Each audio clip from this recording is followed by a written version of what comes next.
ಏನು ಮಾಡಲಿ ಮಾಡಿದೆ ಮೊದಲು ವೋಟ್ ಮಾಡಿ ನೀವು. ಇದು ದೇಶದ ಭವಿಷ್ಯದ ಬಗ್ಗೆ ನಾವು ಮಾತಾಡ್ತಾರೆ.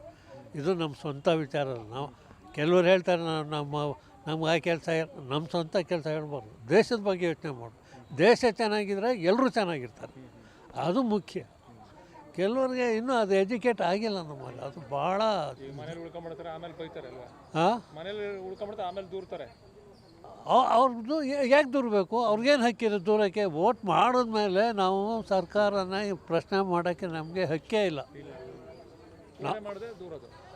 ಹೌದು, ನಾವು ವೋಟ್ ಮಾಡಿದ್ಮೇಲೆ ನಾವು ಕೇಳ್ಬೋದು. ವೋಟೇ ಮಾಡಿದೆ ಆ ಸರ್ಕಾರ ಸರಿ ಇಲ್ಲ, ಈ ಕಾರ್ಪೊರೇಷನ್ ಸರಿ ಇಲ್ಲ, ಅದೆಂಥದ್ದು ಅದು ಸರಿ ಇಲ್ಲ. ನಿಮ್ಮ ಹಕ್ಕು ನೀವು ಚಲಾಯಿಸಿ, ನಿಮ್ಮ ಹಕ್ಕೇ ಚಲಾಯಿಸಿ. ನಿಮಗೆ ಗೊತ್ತಿಲ್ಲದಂದ್ಮೇಲೆ ಬಾಕಿ ಯಾಕೆ ಮಾತಾಡ್ತೀರ ನೀವು? ಮೊದಲು ನಮ್ಮ ದೇಶ ಮುಖ್ಯ, ನಮ್ಮ ಪ್ರಜೆ ಅದು ಇಲ್ಲೋದ್ರೆ ಪ್ರಯೋಜನಕ್ಕೆ ಬರೋಲ್ಲ. ಅದು ಎಜುಕೇಟ್ ಆಗಬೇಕು. ನಮ್ಮ ಜನಕ್ಕೆ ಇನ್ನೂ ಎಜುಕೇಟ್ ಆಗಿಲ್ಲ ಸರ್. ಯಾತಕ್ಕೆ ವೋಟ್ ಮಾಡ್ತಾಯಿದ್ದೀವಿ ಅನ್ನೋದೇ ಗೊತ್ತಿಲ್ಲ. ಕಾರ್ಪೊರೇಷನ್ ಎಲೆಕ್ಷನ್ಗೂ, ಅಸೆಂಬ್ಲಿ ಎಲೆಕ್ಷನ್ಗೂ, ಲೋಕಸಭೆ ವ್ಯತ್ಯಾಸನೇ ಗೊತ್ತಿಲ್ಲ ಅಲ್ವೇ? ಅದು ಎಜುಕೇಟ್ ಆಗಬೇಕು. ಎಲ್ಲಿ ಮಾಡಿದ್ರೆ ನಮ್ಮ ದೇಶ ನಾವು ಚೆನ್ನಾಗಿರ್ತೀವಿ. ನಾವು ವೋಟ್ ಮಾಡೋದು ನಮ್ಮ ಅನುಕೂಲಕ್ಕೇನೆ, ಇನ್ನೇನಿಲ್ಲ. ಮೊದಲು ದೇಶ ಮಾಡೋದು ನಾವು ಅನುಕೂಲವಾಗಿರ್ತೇವೆ. ಅಲ್ಲಿ ಅದೇ ಮಾಮೂಲು ಓಲ್ವಾ ಮಾಡ್ಕೊಂಡು ಬಂದು ಹೋಗ್ತೀವಿ. ಈಗ ಆರಾಮಕ್ಕೆ ಹಾಕಲೇಬೇಕು ಓಟು. ಅದು ನಮ್ಮ ಮಕ್ಕಲ್ವೇ ಪ್ರತಿ ಚುನಾವಣೆಲೂ ಹಾಕ್ತೀವಿ. ಅಂಥವ್ರಿಗೆ ಏನು ಹೇಳೋಕ್ಕಾಗಲ್ಲ. ಅವ್ರು ತಿಳ್ಕೊಂಡು ಬಂದು ಹಾಕಬೇಕು. ಅವ್ರಿಗೆ ತಿಳುವಳಿಕೆ ಇಲ್ಲಿ ಹೇಳಿದ್ರು ಅವ್ರು ಬರೆದಿದ್ರೆ ಏನೂ ಮಾಡೋಕ್ಕಾಗಲ್ಲ. ಅಷ್ಟೇ, ನಮ್ಮ ಅಕ್ಕನ ಕಳ್ಕೊತಾರೆ ಅಷ್ಟೇ. ವರ್ಷ ಇದೇ ಬೂತು ನಮಗೆ. ಇನ್ನೆಲ್ಲೂ ಬಿಟ್ಟಿಲ್ಲ, ನಮ್ಗೆ ಇನ್ನೆಲ್ಲೂ ಇಲ್ಲ.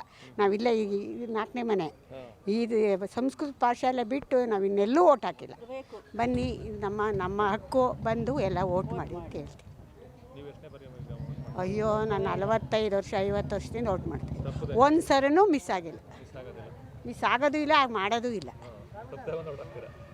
ಅದರಲ್ಲೂ ನಾವು ಇಲ್ಲೇ ಅಗ್ರಹಾರದವರು. ಇಲ್ಲಿಂದ 2 ಸೆಕೆಂಡಿಗೆ ಬಂದು ಓಟ್ ಹಾಕ್ತಾಯಿದ್ದೋ, ಈಗ 2 ಬಸ್ ಕ್ಯಾಚ್ ಮಾಡ್ಕೊಂಡು ಬಂದು ಓಟ್ ಹಾಕ್ತಾಯಿದ್ದೀವಿ.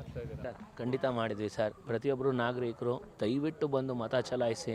ಸೊ ನಮ್ಮ ಮೈಸೂರು ಕ್ಷೇತ್ರದಲ್ಲಾದರೂ 100ಕ್ಕೆ 100 ಭಾಗ ಆಗಲಿ ಅಂತ ನಾವು ತಾಯಿ ಚಾಮುಂಡೇಶ್ವರಿನ ಪ್ರಾರ್ಥನೆ ಮಾಡಿ. ಇದುವರೆಗೂ ನಾವು ಯಾವುದೇ ಊರಿನಲ್ಲಿದ್ದರೂ ಖಂಡಿತ ಈ ಊರಿಗೆ ಬಂದ್ಬಿಟ್ಟು ನಾವು ಮತ ಚಲಾಯಿಸ್ತೀವಿ ಸರ್. ತುಂಬ ಖುಷಿಯಾಗಿ ಸಂಭ್ರಮದಿಂದ ಮತವನ್ನು ಚಲಾಯಿಸಿದ್ದೀವಿ. ತುಂಬ ಖುಷಿಯಾಗುತ್ತೆ. ಪ್ರಜೆಗಳಿಗೋಸ್ಕರ ಈ ಚುನಾವಣೆ ಮಾಡೋದ್ರಿಂದ ಚೆನ್ನಾಗಿ ಎಲ್ಲರೂ ಓಟ್ ಹಾಕಿ ಮುಂದೆ ಬರಲಿ ಅಂತ ನಾನು ಎಲ್ಲರನ್ನೂ ಕೇಳ್ಕೊಳ್ತೀನಿ. ನಾನು ಒಂದು ತಿಂಗಳಿಂದ ದಿಲ್ಲಿಲಿದ್ದೆ. ಅಂದರೆ ಈ ವೋಟ್ಗೋಸ್ಕರನೇ ಇಮಿಡಿಯೇಟಾಗಿ ಬಂದೆ. ವಾಪಸ್ ನಾಳೆ ನಾಡಿದ್ದು ಹೋಗ್ತೀನಿ. ಈ ವೋಟ್ಗೋಸ್ಕರ ಬಂದೆ. 100% ಗ್ಯಾರಂಟಿ ಐತೆ ನಮಗೂ. ಅದಕ್ಕೆ ನಾನು ವೋಟ್ ಹಾಕೋಕ್ಕೂ ಮೈಸೂರಿಗೆ ಬಂದೆ ದಿಲ್ಲಿಯಿಂದ.